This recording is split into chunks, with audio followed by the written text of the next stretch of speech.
Good morning. Thank you so much for being here. We are so excited to have you at the very first March of Remembrance at Texas A&M. Woo!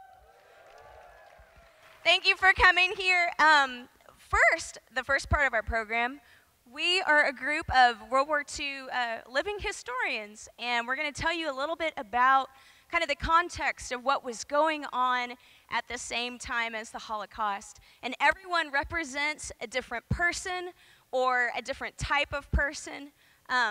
Me, as the first speaker, I represent the resistance. So that is ordinary people like you and like me who were put in an extraordinary circumstance and made extraordinary choices. And there are so many people that we could go on, like Vera Atkins, Virginia Hall, Marlene Dietrich, Violet Savasso.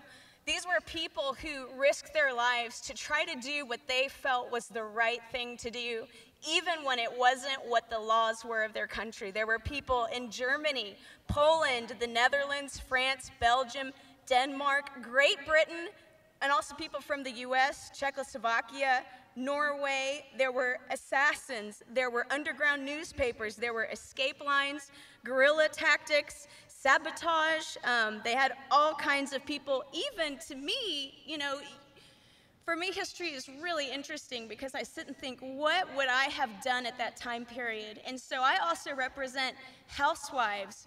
I represent older men who couldn't serve in the military. I represent people who did what they could, whether that meant knit. There were old ladies who would sit and knit, and they would record in their stitches what kinds of trains went through a certain station. There were people who would do codes on the inside of jackets. They would make maps. There were people who rescued aviators who had crashed into possessed territory. There were all kinds of things. And of course, people like Corrie ten Boom, who were so instrumental in saving the lives of precious Jewish people in their own homes, and even when they themselves faced certain death. Corrie ten Boom is the only person that survived out of her family. And so there is always something that you can do, something that's the right thing to do, even if it doesn't look like joining a military force. There are things you can do as a person when you ask yourself, what's the right thing? What should I be doing? So with that, I'm going to pass it off to the next exciting person from history. Oh wait, sorry, one more thing. Sorry. Something else that was really interesting to me is this history affected so many people in so many different ways. I'm an artist. I'm who painted the painting on the cover of your program today. And so I've really been thinking a lot about how the Nazis didn't just destroy people's lives, they destroyed culture. They were trying to wipe out history. They stole millions of works of art. They burned a lot of Pablo Picasso and other modern works. They outlawed jazz, and these were just things that I only recently learned. I know that makes me sound ignorant, but it just is mind-boggling how it really makes a difference when people can fight against something that's evil, that's in power. So anyway, just be encouraged today and know that there's always something that you can do to do something positive.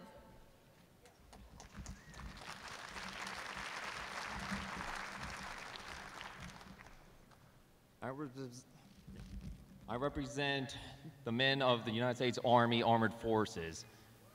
Mark Levin was a private in the 1st Platoon, Company C of the 25th Tank Battalion of the 14th Armored Division. He joined the division in 1945 at age 33 after training in Fort Knox as a tank mechanic. Because the Armored Forces were so short-handed, he was pulled from the line and made as a cannoneer or a loader in a Sherman tank. He fought in Germany, surviving multiple engagements, including fighting through Dragon's Teeth on the strongest defensive line on the Western Front, surviving a tank being literally flipped from artillery, having his shells almost crush him inside the crew compartment, and engaging the enemy from all sorts of positions, taking cover in factories, engaging the enemy at long range and close range, and he fought all the way through the war. These men suffered some of the highest casualties with a high turnover rate. They were not only shorthanded toward the end, that they were pulling men from their supply depots. They were pulling typewriters, anyone and everyone that could hold a shell, load a machine gun, and putting them into positions because they needed men to finish the fight. These men actually suffered some of the worst things that we could ever imagine. Even inside of a Sherman tank, they suffered a lot because of the Germans' high-velocity guns and their Panzerfausts and Panzerschrecks, specifically designed to go through the armor of their vehicles. These men went in blind, and they fought hard, and they wanted to end the war just like everybody else. And when they found out about what was happening in the concentration camps, they stepped up like everyone else to try and help as many as they could. They did what they could with what little they had. Those men, they suffered just like everybody else. They did their part, and we cannot thank them enough.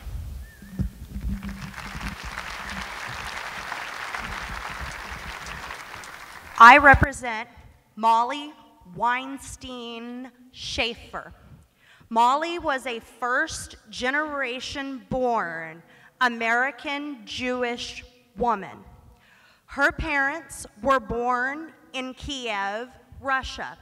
They escaped to the United States in 1910 to escape the anti-Semitism that was already starting to spread across Europe.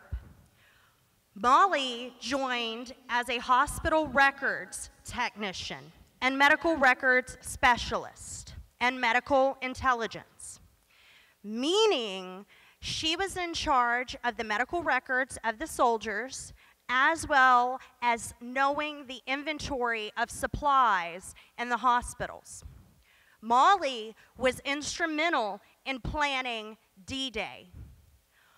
Molly's job was to tell the higher-ups that were in charge of planning D-Day how many men could be put in the hospital without draining resources, how many resources they had in order to be able to storm the beaches and free Europe. Molly's husband was also Jewish. He was stationed in the China-Burma-India theater and was a truck driver transporting supplies across the hump. After the war, they had 3 children. Molly felt like that her contribution to the war was not recognized. Therefore, her daughter compiled her letters into a book. The women of the WAC did many things, from aircraft mechanic to stenographer, lab technician, and every previously held desk job that a man held. The only restriction was they were not allowed to use guns. By doing this, they allowed more men to go to Europe to free Europe.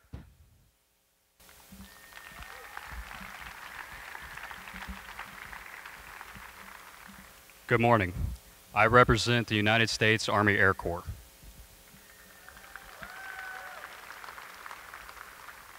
During World War II, many men and women took to the skies. Everything from fighter escort missions, bombing missions, and anything to help our ground forces halt the advancement of our enemy. There are 2 individuals that I would like to talk about. Has anyone seen the movie It's a Wonderful Life? Jimmy Stewart was a bomber pilot in World War II, and he also joined about the same time that Clark Gable joined. Clark Gable was a bombardier. They were 2 of the first actors to join the military. So I thought it was pretty interesting that we had 2 actors. Jimmy Stewart actually made it all the way to a 2-star general before he retired. Thank you.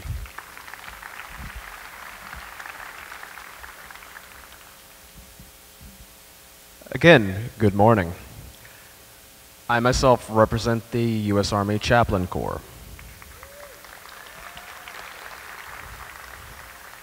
During World War II, these men exemplified that you didn't have to fight, you didn't have to do, well, quite frankly, anything that represented the fight.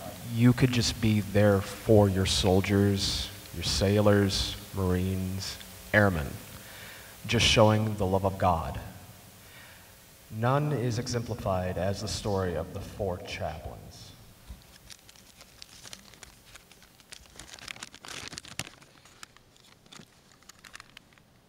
And I would like to start by saying all 4 of these great men's names. Reverend George L. Fox, Methodist. Rabbi Alexander D. Good. He was a Reformed Jew. Reverend John P. Washington, Roman Catholic. Reverend Clark B. Poling, Reformed Church of America. During the disaster of the USS Dorchester, sunk by a German U-boat, these 4 men never asked any of their soldiers, what is your denomination? What is your religion? They went up to them, prayed with them, kept their spirits up. Rabbi Good, for example, gave his last gloves so one of the soldiers could even be able to feel just around the ship in the cold weather, in the cold water. All 4 of the men gave their life jackets so more soldiers, more sailors could live. And at the very end, they all linked arms, said the hymns of their respective denominations, religions, what have you, just showed the indomitable human spirit, the love that we all feel from God, and just showed what we could be. And they were found among the dead that next day. And they were all posthumously awarded the Purple Heart. Thank you.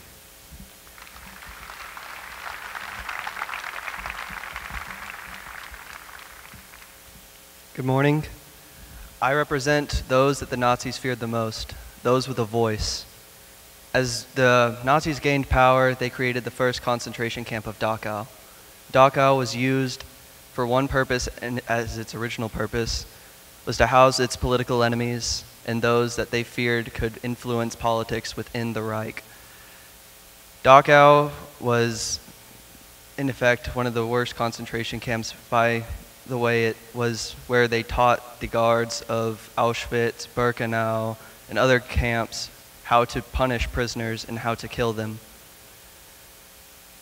In Dachau, you could find anyone that was what the Nazis feared was a political enemy, whether they were soldiers, veterans, monarchists, communists, Democrats, whatever political domination that the Nazis feared, Dachau housed them.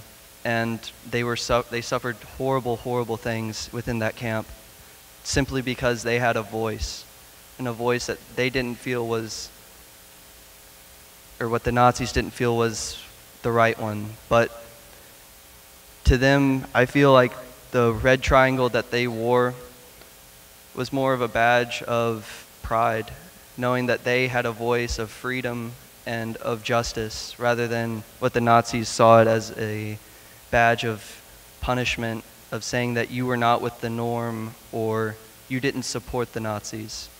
So with that, I'd like to thank all of you and let us all remember those who were in those camps. Last but certainly not least is the Army Nurse Corps. Frances Y. Slanger was born in Lodz, Poland, 3 days after her father moved to the United States for a better life. Her born name, and I know I'm probably going to butcher this, is Friedel Yikes Schlanger. She moved to the U.S. when she was 15 months old. In the 1920s, she decided to go along a different path rather than traditional. She did not get married. She went to nursing school. In 1941, she joined the U.S. Army Nurse Corps because she knew what was happening in Europe from family members.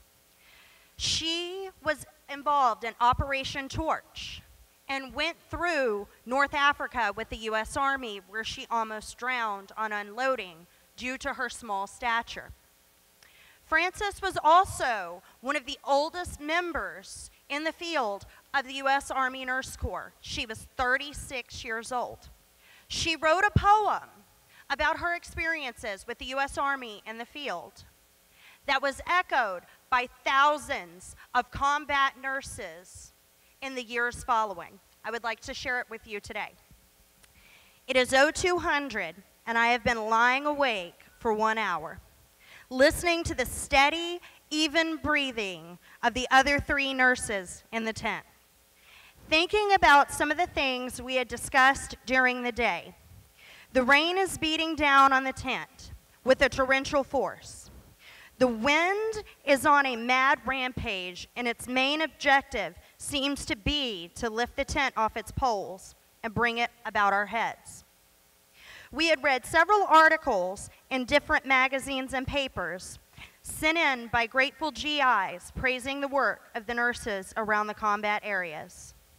Praising us for what? I climbed back onto my cot. I'm writing this by flashlight. In this light, it looks something like a dive. In the center of the tent are 2 poles, one part chimney, the other a plain tent pole. We don't have a tarp on the ground, but we do have a French wine pitcher filled with water.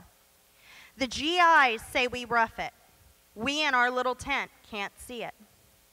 We wade ankle deep in mud. You lie in it. It all adds up to a feeling of unrealness. Sure, we rough it, but in comparison to the way you men are taking it, we can't complain. Nor do we feel that bouquets are due to us. But you, the men behind the guns, the men driving our tanks, flying our planes, sailing our ships, building bridges, and to the men who pave the way, and to the men that are left behind. It is all to you we doff our helmets. To every GI wearing the American uniform, for you we have the greatest admiration and respect. Usually they kid, hurt as they are. It doesn't amaze us to hear one of them say, "How ya, babe?" Or "Holy mackerel, an American woman." Or most indiscreetly, "How about a kiss?" These soldiers stay with us but for a short time, from 10 days to possibly 2 weeks. We have learned a great deal about our American soldier and the stuff he is made of. The wounded do not cry. Their buddies come first. The patience and determination they show, the courage and fortitude they have is sometimes awesome to behold. It is we who are proud to be here. Rough it? No. It is a privilege to be able to receive you, and a great distinction to see you open your eyes and with that swell American grin say, "Hiya, babe." The following night, Frances Slanger was killed at 36 years old. An artillery camp had set up too close to their hospital. Frances Slanger was the very first American woman killed in the ETO, whereupon she had a hospital ship commissioned after her, the Frances Y. Slanger. The poem was published in Stars and Stripes magazine about 3 days after her death, with outpouring of love from GIs and reminding them what they were fighting for and why they were fighting in Europe. Thank you.